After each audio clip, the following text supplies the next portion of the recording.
The question that a lot of people wonder, which one's better, ATV or off-road lawnmower? So those of you who have seen my videos before, you know that I have sometimes compared the lawnmower to the foiler, but it's really big foilers like the Arctic Cat 400, Rincon 650, Prairie 650, the big four-wheel drive foilers. I know that's kind of too much to compare to a lawnmower, but the last couple of weeks I had the good opportunity to work on this BearTracker 250 for somebody, and I just got done with it. It's all ready to go. So I figured I compared this small, lightweight two-wheel drive foiler to a small, somewhat lightweight two-wheel drive lawnmower. So size-wise, they look about the exact same length, pretty much the same height, and pretty much the same width. So ground clearance, this one has a pretty good amount of ground clearance. Honestly, about the same as the lawnmower. I think the lawnmower might have slightly more in the middle right here as compared to the foiler. However, the foiler has much bigger tires on it compared to the lawnmower, and about the same tread. These are the factory tires, I believe, and these turf tires have been modified. The foiler comes with both front and rear racks and a front bumper. The lawnmower doesn't. I had to custom make this front bumper. Actually, my dad custom made this front bumper. It's really heavy duty. I've had to custom build the rear bumper. This is factory. This is added on so that way I can hold on to it while I'm going around turns and I don't fall off of the thing. The foiler has obviously front and rear suspension. The lawnmower has no suspension whatsoever on the front and zero suspension whatsoever on the rear. The only suspension you got is the seat cushion and these cheesy little bitty springs. The foiler has high and low beam headlights. The lawnmower has simple on and off. The steering on this is very tight, how it's supposed to be. Steering on this one, on a lawnmower, obviously it's gonna have some steering wheel play, but that's just something on a lawnmower that is pretty normal. All your switches are up here, all your brakes are up here, your throttle's up here, everything's right there. The choke's right here, the secondary throttle's right there to bypass the governor, the foot throttle that operates the governor part, start button's right here, kill switch is right there, headlights are right here. The front brakes on the foiler are disc brakes, and the suspension looks like it's built really good for an ATV. The lawnmower does not have front brakes, and I had to really upgrade and overbuild the front end on this so that way it can withstand quote-unquote ATV abuse. The four-wheeler also has mechanical brakes on the handlebars that go to the drum on the rear axle and a floor brake. The lawnmower just has this mower deck lever for the rear transaxle brakes. That's it. Let's move on to the engine. This is obviously a 250 or quote-unquote a 229 single overhead cam. 5-speed semi-automatic transmission with reverse. Your oil is right there, fuel's right there, and a pull start that is built onto it that runs to a single drive shaft to the rear axle that is posi traction all the time with the trailer hitch bolted onto it. The lawnmower has a single cylinder 16 horsepower OHV Briggs. It's a 31 cubic inch or 508 cc with a custom auxiliary pull start that is made out of a 4-inch Harbor Freight rim.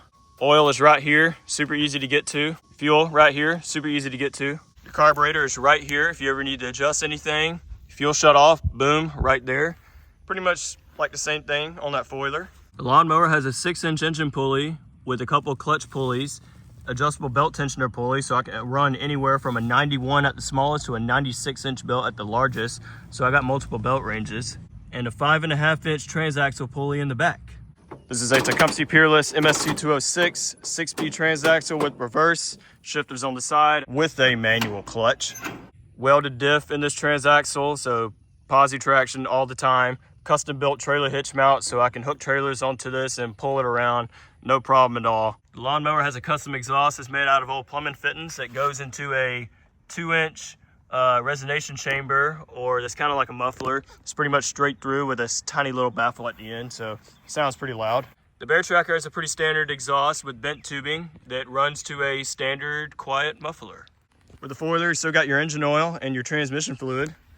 This one you got engine oil and transmission fluid. With the foiler, you have a trunk in the back right here that you can put tools and stuff in. It's pretty small. On the lawnmower, I got a custom built trunk that is a little bit bigger than the foiler, but I can still put stuff in it. Extra oil, rope, tools, belts, things of that nature. If we look underneath the seat, the battery's right there, the starter solenoid's right there, the air box is pretty easy to get to right there. The battery's right there, super simple to get to and undo if you ever need to change it. The four-wheeler will top out in 5th gear at full RPM, probably 38 to 40 miles an hour, which is pretty fast on this little thing. And the lawnmower does about 20 to 21 or so with the bypass governor in 6th gear, which I'll be honest with you guys is way too fast on a lawnmower, especially if you're going through the woods and down trails and stuff. Pulling trailers and towing wise, I think the lawnmower has the advantage. I think it pulls a lot better because the gearing is a lot lower. 1st gear is like a crawler gear. It's gonna pull anything. If it gets traction, it's gonna go. This thing pulls trailers pretty good, but you're not going to be going that fast with them, which I mean, I don't really go fast in this thing either. I don't really pull trailers in 5th and 6th gear because the 5th gear mechanism on these transaxles can strip pretty easy. So usually about 3rd or 4th max when I would pull these things. If I'm like growing along pretty good, I'll put it in 5th. The way the gearing on the lawnmower is set up is kind of like driving a four-wheeler around in low range. This model doesn't have high and low range, but my Arctic Cat over there does. It's like driving the four-wheeler around in low range all the time. So now, since we discussed the main differences, which one is better? I would say they're both awesome. I mean, if you got either one of these or both, you're already in a good win. Most people are probably going to say the four-wheeler's better, and yeah, because it's a lot more comfortable. You can hold 2 or maybe even 3 people. I wouldn't want to put 3 people on this four-wheeler. You can kind of predict how it handles a little bit better. It's faster. It can do pretty much most to all things you ask it to do. Everything's kind of more laid out and more safe and kind of more logically designed to be worked on and serviced as an ATV would. The lawnmower is kind of a one-man band. I mean, you're not going to put 2 people on a lawnmower, but the thing is with the mower, you got to personally modify and build everything yourself. And, you know, it's a lot more easier to crash a lawnmower than it is on a four-wheeler because things are so unpredictable. And it kind of puts you in a different seat because you're sitting kind of upright with the steering wheel and the clutch, rather than sitting down with just handlebars. So price wise is going to be the biggest point. This one you can find on Marketplace or somewhere for a couple $100.